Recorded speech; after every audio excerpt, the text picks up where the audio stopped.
เจ้าเวียงสุขมาร์เก็ตบรักในนามประธานอุปถัมภ์วัดลาวขันติธรรมรามมื้อนี้ก็แม่นได้พบกับน้องแมม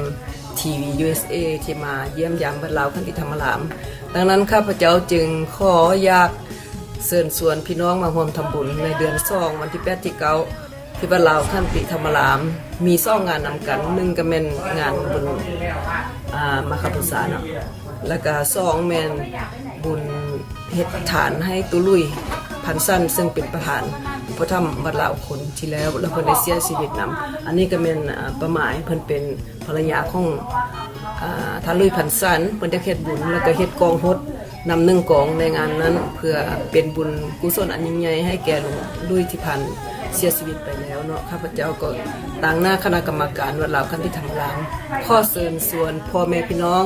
ที่อยู่ไกลแล้วก็ฮักแพง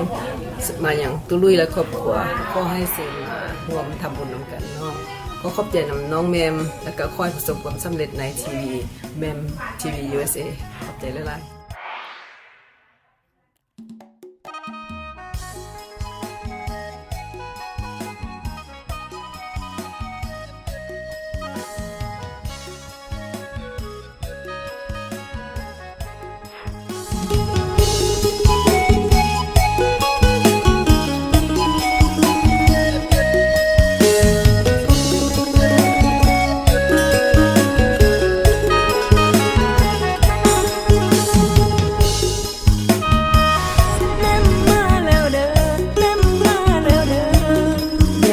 มัวเก้อ